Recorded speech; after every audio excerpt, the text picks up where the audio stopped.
keadilan itu satu perkara yang sangat penting dalam kehidupan bermasyarakat, dalam kehidupan bersama di antara sesama manusia. Tetapi yang dituntut untuk menegakkan keadilan itu para pemimpin, baik pemimpin umat, pemimpin negara, pemimpin masyarakat, atau pemimpin apa saja. Mengapa yang dituntut adalah pemimpin? Karena para pemimpinlah yang berpotensi untuk berlaku dolim atau berlaku yang tidak semestinya. Sebab kalau anak buah atau rakyat atau warga, itu peluang untuk berlaku dolim itu ya tidak ada lah. Ya, yang paling berpotensi berlaku tidak adil ya para pemimpin. Sehingga Rasulullah Shallallahu Alaihi Wasallam mengatakan bahwa salah satu pihak atau kelompok yang di hari kiamat mendapatkan perlindungan dari Allah, yang tidak ada perlindungan selain itu adalah pemimpin yang adil. Jadi dari 7 kelompok orang yang disebut Rasulullah, itu salah satunya adalah pemimpin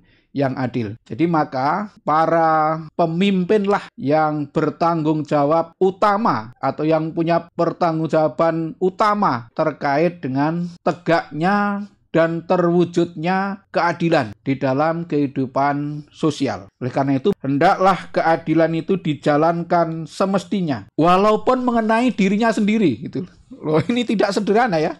Berlaku adil ketika yang berperkara itu mencangkut dirinya atau keluarganya atau kolehannya. Nah, ini sangat penting untuk disadari kita sekalian. Dan ketetapan yang sudah seadil-adilnya itu harus dibela dan dipertahankan di mana saja kita berada.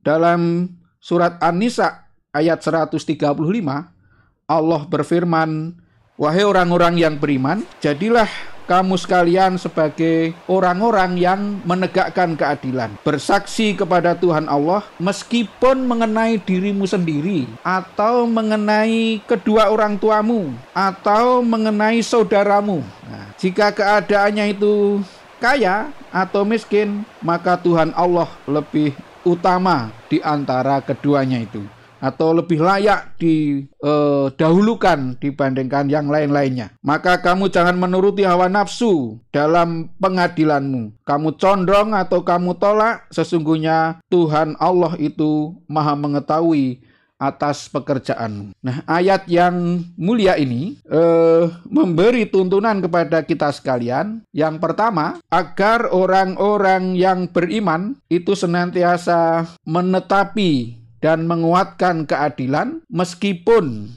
akan mengenai kepada diri kita sendiri, atau kepada kedua orang tua, atau kepada sanak saudara kita sendiri. Loh, ini tidak gampang ya, karena menyangkut keluarga atau diri kita sendiri. Nah, menegakkan keadilan itu maknanya ya kalau kita sendiri bersalah, ya harus mengakui bersalah. Misalnya kita berperkara dengan orang lain, kalau anak kita atau orang tua kita atau saudara kita yang bersalah, ya kita akui bahwa saudara dan anak kita yang bersalah. Jangan mentang-mentang karena punya hubungan kekerabatan atau hubungan primordial, lalu meskipun bersalah tetap kita bela. Atau bahkan kita carikan kesalahan itu perlindungan dengan membuat aturan yang bisa melindungi anak-anak kita sehingga tidak termasuk melakukan kesalahan. Itu lebih parah lagi kalau melindungi kekeliruan, melindungi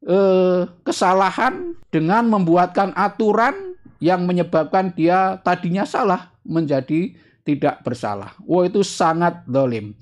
Nah, oleh karena itu Muhammadiyah senantiasa mengajak untuk seluruh masyarakat agar keadilan itu betul-betul ditegakkan. Insya Allah kalau pemimpin itu berlaku adil, menegakkan keadilan, masyarakat itu kondisi separah apapun, mereka tidak akan melakukan pemberontakan.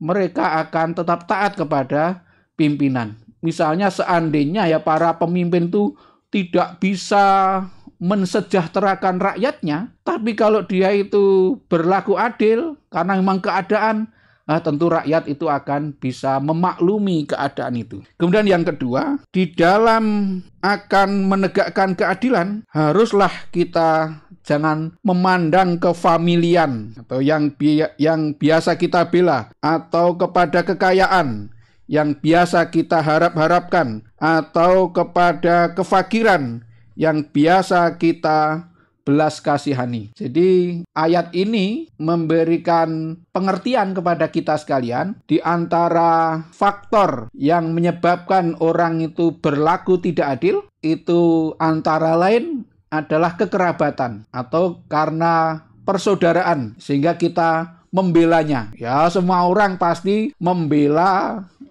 kerabatnya sendiri. Tapi Islam mengajarkan atau Al-Quran mengajarkan bahwa pembelaan terhadap keluarga itu tentu sah-sah saja, asal tidak melanggar prinsip-prinsip keadilan, asal tidak melanggar prinsip-prinsip kebenaran. Kemudian yang kedua, karena kekayaan. Nah, dalam rangka melindungi harta, atau karena kasihan dengan kemiskinan. Nah, oleh karena itu para pemirsa yang berbahagia, lebih-lebih para pemimpin itu betul-betul berusaha dengan semaksimal kemampuan, semaksimal mungkin untuk menegakkan keadilan. Kami, ya ini contoh ikhtiar ya, ikhtiar menegakkan keadilan. Kami seluruh anggota BPH Unima Magelang itu sudah berkomitmen kalau ada anggota kerabat kami yang berkepentingan dengan Unima, nah kami tidak boleh ikut terlibat dalam mengurusi itu. Nah, kepentingan itu macam-macam.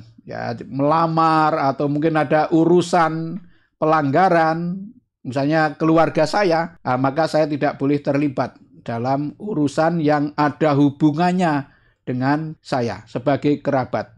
Nah, itu contoh, kita ikhtiar untuk menegakkan yang namanya objektivitas dan keadilan. Nah, mudah-mudahan yang demikian ini betul-betul kita tegakkan. Sebab bagi siapapun yang punya posisi sesederhana apapun, keterkaitan dengan keluarga itu menjadi ujian yang tidak gampang. Nah, mudah-mudahan kita sekalian di Persyarikatan Muhammadiyah ini bisa menjadi teladan di dalam menegakkan keadilan. Sehingga nanti ketika orang Muhammadiyah itu punya posisi tertentu di masyarakat atau di negara, itu bisa mengamalkan apa yang sudah dipraktekkan di Persyarikatan Muhammadiyah. Pemirsa yang berbahagia, bahkan di dalam Al-Quran ada satu ayat yang sering dibaca para khotib. Ini kalau kita mengikuti sholat Jumat, itu sering mendengarkan ayat ini meskipun dibaca pada akhir khutbah, sehingga kurang begitu mendapatkan perhatian, yakni di dalam surat An-Nahl ayat 90. A'udzubillahi minasyaitonirrajim. Innallaha ya'muru bil adli wal ihsan wa ita'i dzil qurba wa yanha 'anil fahsya'i wal munkar wal baghi ya'idzukum la'allakum tadzakkarun. Sesungguhnya Allah memerintahkan kepada kamu supaya berlaku adil, berbuat ihsan, dan berbuat baik kepada kerabat. Allah juga mencegah kamu dari perbuatan keji, kemungkaran, dan permusuhan. Allah memberi nasihat kepada kamu agar kamu sekalian itu berpikir.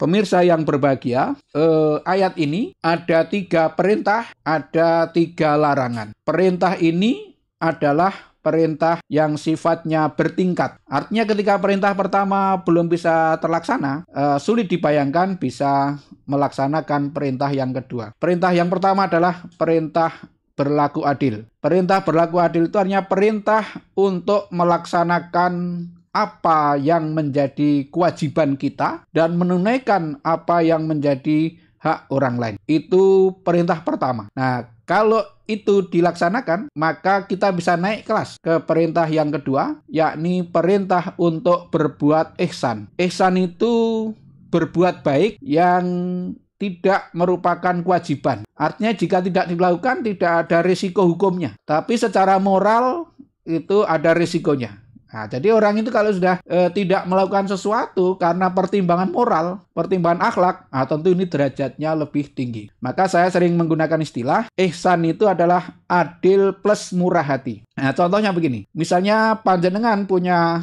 karyawan, setiap bulan digaji 5 juta, kalau Anda tiap bulan ngasih 5 juta, itu namanya berlaku adil. Tapi ketika suatu bulan atau suatu ketika memberi 5 juta ditambah beras 10 kilo. Menambah beras 10 kilo itulah yang namanya berbuat ihsan. Yang itu kalau tidak dilakukan tidak ada risikonya, tidak ada sanksinya. Nah, kemudian yang ketiga adalah berbuat baik kepada kerabat. Berbuat baik pada kerabat itu level tinggi, level yang di atas ihsan. Maka saya sebut ihsan plus. Ihsan plus apa? Ihsan plus kasih sayang.